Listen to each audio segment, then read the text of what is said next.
पाठ 8 परमवीर सेनानी।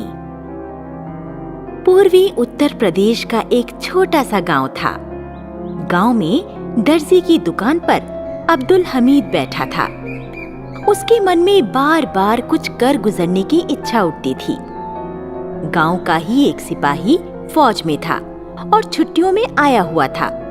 उसने अब्दुल को राय दी, फौज से अच्छी नौकरी कहीं नहीं है, तुम भी क्यों नहीं भर्ती हो जाते? उसके अब्बा यह सुन नाराज होकर बोले, हमारे घर में सिलाई का काम होता है, हम नहीं जाने देंगे लाम पे। उन्होंने अपनी बीवी से सलाह कर अब्दुल हमीद की शादी कर दी। सोचा अब तो पलटन में न जाएगा। अब्दुल की बीवी रसूलन अच्छे स्वभाव की थी। उसने अब्दुल की बेचैनी देखी। वो बोली, सूरमा बनना है तो कलुआ की तरह चले जाओ पलटन में, मैं सच्चे मन से कहती हूँ। रसूलन ने दिल पर पत्थर रखकर अब्दुल को भर्ती दफ्तर भेज दिया। अब्बा से ननिहाल जाने का बहाना बनाकर वह भर्ती हो गया। सन 1962 में उसकी ट्रेनिंग खत्म होते होते चीन का आक्रमण हो गया। अब्दुल भी मोर्चे पर गया। चीनी सैनिकों ने भारी संख्या में बढ़ना शुरू किया। भारतीय सेना तितर-बितर हो रही थी। बहुत से जवान रास्ता भटक गए और कुछ मर भी गए। अब्दुल और उसके 2 साथी लंबे रास्ते से चलकर बच निकले।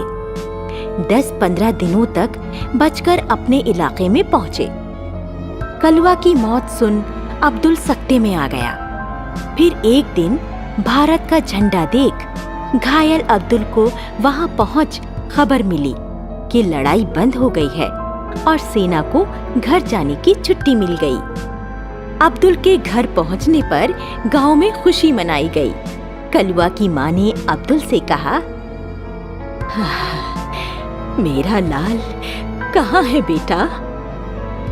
माताजी, कलुआ ने बहुत बहादुरी और साहस से दुश्मनों का सामना किया, पर मुझे अफसोस है वो हमारे बीच न रहा।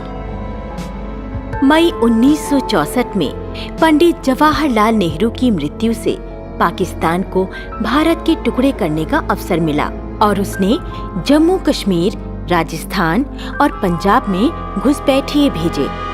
10 सितंबर 1965 को सुबह 8 बजे खेमकरण के सपाट खेतों में पाकिस्तानी टैंक आगे बढ़ने लगे।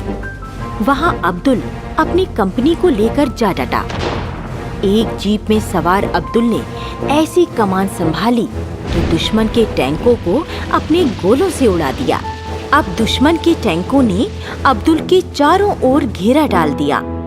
अब्दुल अपना रास्ता बदलते हुए दुश्मन को भुलावे में डालता रहा। उनकी तोपें और टैंकों ने उसकी ओर आग उगलना शुरू कर दिया, किंतु अब्दुल का हौसला पस्त न हुआ।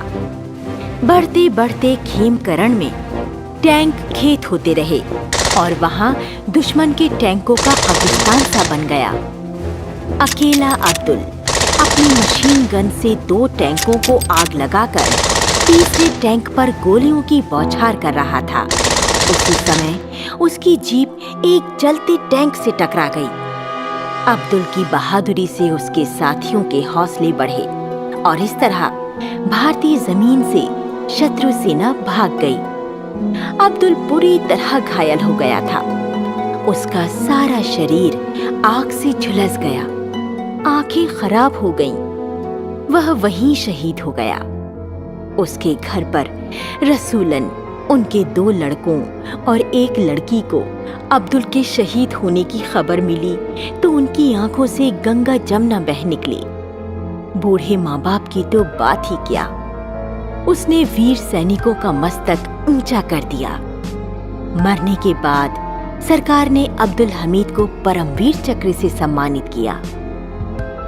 तो बच्चों, इससे हमें यह शिक्षा मिलती है कि मातृभूमि की रक्षा करना हमारा कर्तव्य है। सच्चा नागरिक वही है जो अपने देश के लिए अपने प्राणों की बाजी तक लगा देता है।